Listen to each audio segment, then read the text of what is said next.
सिसोदिया पर कोई केस, कोई गवाह नहीं है। आप ही यानी करता हो, आप ही धरता हो। लेकिन सिसोदिया जेल में है। थाली बजाओ, ताली बजाओ, लाइट दिखाओ, कोरोना भाग जाएगा। ये प्रधानमंत्री, दूरभाषी प्रधानमंत्री थाली से कोरोना भगा रहे थे। नाली से गैस निकालने वाली पार्टी है भाई। हम काम पर वोट मांगते हैं, वो भगवान पर वोट मांगते हैं, वो जात पात धर्म को लाते हैं मुद्दे। इससे बड़ा दुर्भाग्य क्या होगा जो भारत माँ का अपमान करता है। भारत के शहीदों का अपमान किया गया है। देश के एक पार्टी के प्रमुख जेपी नड्डा, जो भाजपा के अध्यक्ष हैं, जिन्होंने इस भाषा का प्रयोग किया कि भारत 2014 से पहले घुटनों पर चल रहा था।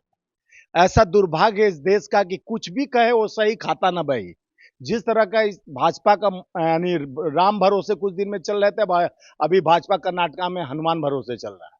जिस तरह से उनके पास मुद्दा विहीन है, अपने काम और विकास की बात में भ्रष्टाचार में लिप्त है। 40% भ्रष्टाचार में, जिस तरह से 25,00,000 करोड़ में वहाँ चीफ मिनिस्टर बनते, 1,000 करोड़ में मंत्री बनते, उन्हीं के लोगों ने जिस तरह से पलायन हुआ, डिप्टी सीएम से लेके पूर्व सीएम और कई विधायक, 40 ठो विधायक पार्टी छोड़कर भागे। ये भ्रष्टाचारियों के येदुरप्पा जैसे लोग का पार्टी है। और जिस तरह से जेपी नड्डा का भाषण था, जो बोले हैं, देश का अपमान हुआ है। देश के उस गांधी विचारधाराओं का अपमान हुआ है, और उस सुभाष चंद्र बोस का अपमान हुआ है, भगत सिंह का अपमान हुआ है कि भारत 14 से पहले घुटनों पर चलता था, घुटना टेकता था। इस तरह का भाषा का प्रयोग भारतीय जनता पार्टी, आरएसएस के लोग ही कर सकते हैं, जिन्होंने के पास मुद्दा भी नहीं है और देश के अपमान करने में वो कभी पीछे नहीं हटते हैं। उन्हीं के लोग, सत्यपाल मलिक कहते हैं 40 लोगों का शहादत पर वोट मांगने वाली जो मोदी सरकार है, उस मुद्दे को जिस तरह से गुमराह किया गया, उस पर कोई जिस तरह से नेशनल चैनल दिखाने से मना भी कर दिया, आज तक दिखाया नहीं। अगर वही कोई विपक्ष दिखाता तो उसके सीबीआई, ईडी, इनकम टैक्स का छापा निरंतर पड़ता। और सत्यपाल मलिक ने सत्य का आईना दिखाया, तो उस पे तो अभी अभी पुलवामा में 5 शहीद शहादत दिए, उस शहीदों को भी नहीं बताया जा रहा है, न्यूज चैनलों पर नहीं दिखाया जा रहा है। क्योंकि जब चुनाव आता है, शहादत देता है हमारे देश का जवान, अपमान होता है, देश का अपमान करने वाली भाजपा, आरएसएस के मंसूबा वाली पार्टी जिस तरह से घुटनों पर टिकाने की बात कही 14 से पहले। अरे उस आजादी को भूल गए, जो अंग्रेजों को, मुगलों को, जो 138 साल पुरानी कांग्रेस पार्टी, जिन्होंने 17 साल नेहरू जी जेल में काटकर और गांधी जी का हत्या, वही गोडसे विचारधारा वाली पार्टी, जो आरएसएस के मंसूबे वाली पार्टी है, जो भारत को घुटने पर चला रही है। मैं इसका घोर विरोध करता हूं कि जिस तरह से जेपी नड्डा ने हमारे भारत माता का अपमान किया है, देश के आवाम का, 140 करोड़ जनता का अपमान किया है, उसका बदला कर्नाटक की जनता लेगी। आप किस तरह के अपने मंसूबे पर क्यों नहीं आते, अपने मुद्दे पर क्यों नहीं आते? हमेशा मुद्दा से भटकाने की बात प्रधानमंत्री जी करते हैं, नड्डा जी करते हैं, अमित शाह जी करते हैं, क्यों नहीं मुद्दे की बात करते हैं? आप विकास का, एक भी 3.5 साल आपकी सरकार थी, उस अपने विकास की बात क्यों नहीं बताए? एक बार भी नहीं कहा हमारी सरकार आएगी। आप ही की सरकार थी, भूल गए शायद गृह मंत्री जी कि कर्नाटका में उन्हीं की सरकार थी जो 40% भ्रष्टाचार में युक्त थी। और उसको मुक्त करने के लिए जनता ने वहां ठान लिया है। जिस तरह से 80 करोड़ में सिपाही और पुलिस की भर्ती करना, ठेकों में 40% कमीशन लेना, ये भाजपा अपने मंसूबे को नहीं लाती है, अपने किए गए वादे को नहीं लाती है। वो जब थकती है, हारती है, भागती है, तो भगवान भरोसे है, काम भरोसे नहीं। हम काम पर वोट मांगते हैं, वो भगवान पर वोट मांगते हैं, वो जात पात धर्म को लाते हैं, मुद्दे की बात नहीं करते हैं। वहां देखिए, श्री राम सेना था, उसको गोवा में मनोहर पर्रिकर जो चीफ मिनिस्टर वहां के थे, श्री राम सेना को बैंड किए थे। तो तो श्री राम का अपमान नहीं हुआ था? जिस तरह से आज हनुमान का अपमान की बात कर रहे हैं, बजरंग बली का अपमान की बात कर रहे हैं, तो श्री राम प्रभु का भी अपमान हुआ। श्री राम सेना को आप बंद कर दिया और भाजपा के ही सरकार में बैंड हुआ था, तो वहां अपमान नहीं। यहाँ चुनावी मंसूबा में कभी द केरल फाइल्स पिक्चर चलाया जाता है, 32,000 हिंदू और ईसाई बेटियों को कहा जाता है उस फिल्म के माध्यम से कि मुस्लिम बना दिया गया। आईएसआई से जांच करवाया जाता है, उस समय कहाँ बिना बुलाए बिरयानी खाने प्रधानमंत्री पहुंच जाते हैं पाकिस्तान। आप हिंदू मुस्लिम, इंडिया पाकिस्तान, धर्म जाति, ये क्या है? देश के उन्नति प्रगति का यही रास्ता है। यही स्मार्ट सिटी बनाने के लिए आप बात किए, 150 बुलेट ट्रेन चलाने की बात कही, लेकिन उस मुद्दे पर प्रधानमंत्री नहीं बात करेंगे। 70 साल में क्या हुआ, 70 साल में क्या हुआ, ये अलाप अरापने वाले जिस तरह से धड़ल्ले से देश को बेच रहे हो, ये 70 साल का ही देन है कि बनाया हुआ जो सेल भेल और रेल और एयरपोर्ट जो आप अपने मित्र अडानी को जो दूसरे रास्ता से देते जा रहे हो, देश के टैक्स पे पैसा से, गरीबों के किसानों के पैसा से 1,67,000 करोड़ जो घूमने अपना चेहरा चमकाने में विदेश यात्रा किए, ये देश के पैसा से, वही 70 साल में हुआ वो भारत। देखिए, जो इंजेक्शन कोरोना काल में, ये तो थाली से कोरोना भगा रहे थे, नाली से गैस निकालने वाली पार्टी है भाई। देखिए, हल्दी का एंट्री हो गया, मैं बोल रहा हूँ तो ये यही आए थे ना, 21 दिन में कोरोना समाप्त हो जाएगा। थाली बजाओ, ताली बजाओ, लाइट दिखाओ, कोरोना भाग जाएगा। ये प्रधानमंत्री, दूरभाषी प्रधानमंत्री, सब बजाए। ये कहने देश के 56 इंच के प्रधानमंत्री हैं। आज भी बेटी बैठी है जंतर मंतर में, यहाँ कहा जाता है बेटी बचाओ, बेटी पढ़ाओ, और नारी का सम्मान की बात करता हूँ। उन्हीं का सेंगर विधायक रेप करता है, जला देता है बेटी को, और बेटी का उन्हीं का गृह मंत्री, पूर्व गृह मंत्री रेप करता है, मसाज कराता है, पकड़ा जाता है, उसको छोड़कर उनको सम्मान माला पहनाया जाता है, रेपिस्ट को इनका सम्मान आरती उतारते हैं। और जिस तरह से देश का अर्थव्यवस्था पे चर्चा करो, गरीबी पर चर्चा करो, महंगाई पर चर्चा, अदरक का दाम 80 रुपया पाव हो गया, 250 ग्राम का। देश कहाँ महंगाई की ओर जा रहा है, 1200 रुपया का सिलेंडर हो गया, 200 रुपया किलो सरसों तेल हो गया, पेट्रोल डीजल निरंतर, उस पर चर्चा नहीं कर रहे हैं। देखिए, यही तो बात है। हमारे प्रधानमंत्री, इजराइल यूक्रेन में युद्ध हो रहा था, तो प्रधानमंत्री के फोन से युद्ध रुक जाता है। वहीं उनकी सरकार मणिपुर में है, 56 आदमी का मौत हो गया है, मारे गए, 100 से ज्यादा मौत के झेल रहे हैं, कई सौ लोगों घायल हो गए, लेकिन उस पर चुप्पी साध पर कर्नाटका में नहीं, वहां जाति धर्म और हनुमान जी पर वोट मांग रहे हैं। और यहाँ पर इनका भूगोल और गणित सब बिगड़ चुका है। यहाँ पर नहीं, मणिपुर पर चर्चा करेंगे। मणिपुर में उनकी सरकार है, उनके सत्ते में बैठे हुए लोग, उनके देश बेटी की बात आई।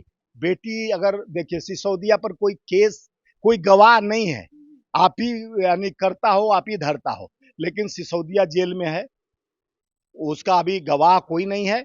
आप उसको करप्शन में अंदर किए हो। यहाँ तो उनके पर पहले से ब्रिजभूषण सिंह पर 83-38 केसेस हैं, जो टॉप का केस है, मर्डर से लेके बहुत बड़े बड़े संज्ञान के केस, जो लिस्ट लगा हुआ है।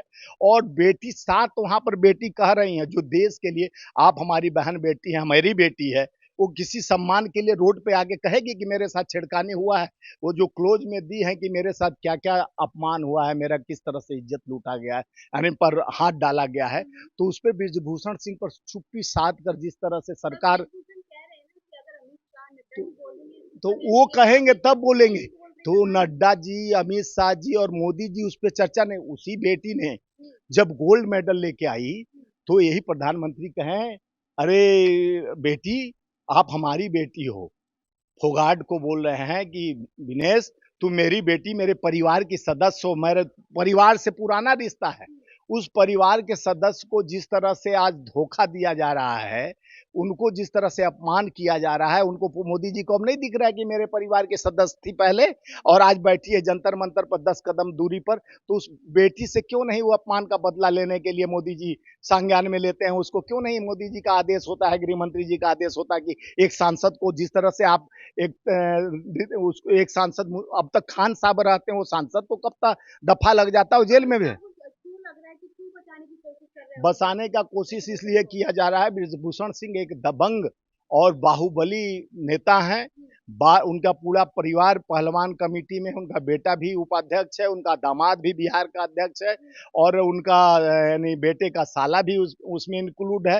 एक बेटा विधायक है। परिवारवाद और उनका अगल बगल क्षेत्रों में उनका दबदबा है। देखिए, हरियाणा से बेटी आ रहे हैं, भागेड़ू जो थे गुजराती, नीरव मोदी चौक से, ललित मोदी, और सारा गुजरात के ही लोग लेकर पैसा भागे देश का। जितने चोर थे तो एक ही प्रदेश से आते हैं, गुजरात से। सरकार को सबसे बड़ा डर यही है, जो आप मुद्दे पे आई है, टू द पॉइंट। सरकार इसलिए डरी हुई है कि 2024 में अगर मैं ब्रिजभूषण को इस कांड में फंस जाता है, तो उसको, उसके चलते 10-12 सीटों पर, जो 80 सीट है, उसमें 10-12 सीट पर प्रभाव इसका है, और क्लोराइज करने की जगह टूट जाएंगे लोग, और सत्ता बिखर जाएगी। अपने सत्ता के डर से बेटियों का सम्मान नहीं, जिस तरह से 15 अगस्त को छीना ठोक के प्रधानमंत्री पहला बोले कि नारी का सम्मान करना मेरा सबसे बड़ा प्राथमिकता है। आज देखिए, सबसे ज्यादा जो गोल्ड मेडल आम लड़की नहीं है, खास लड़की हैं, देश के लिए गोल्ड मेडल में पसीना बहाई हैं, मेहनत की हैं, इस मट्टी को खाक छानी है, तब जाके गोल्ड मेडल लाई हैं। उस नारी शक्ति की बात करते हो, एक तरह अपमान करते हो, बलात्कार करते हो, छेड़ते हो, वो आंसू नहीं दिख रहा है, वो आंसू नहीं दिख रहा है। वही बेटिया को, विनेश फोगाट को वही बोले थे कि मेरी बेटी है, तू परिवार की सदस्य, आज वो बेटी नहीं दिख रही है।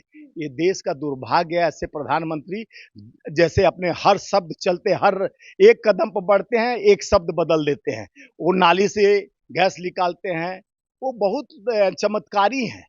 जिस तरह से वो ज्ञान बांटते हैं, उस ज्ञान को संज्ञान में लेकर देश का जनता, 140 करोड़ जनता अब समझ चुकी है। हमारे प्रधानमंत्री जी, वो जो भाला फेंकने वाला हमारा जो इंडिया का खिलाड़ी है, उससे भी ज्यादा तेज फेंकते हैं, जो किसी के गले नहीं उतरता है। 2 करोड़ नौकरी, 15 लाख खाते, बड़ी तमाम 224 सीट है, जिसमें 150 से ऊपर कांग्रेस ला रही है।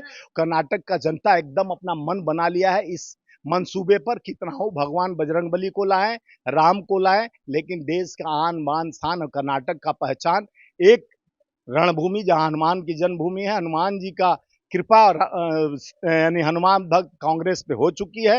वो क्या जाने संकट मोचन कृपा निधान जय बजरंगी जय हनुमान चल रहा है। वो लोग नाम लेते हैं, कर्मण सेवाधिके मां फलेषु कदाचन, कर्म नहीं करते हैं, खाली यानी वो लोग नाली से गैस निकालने वाली पार्टी।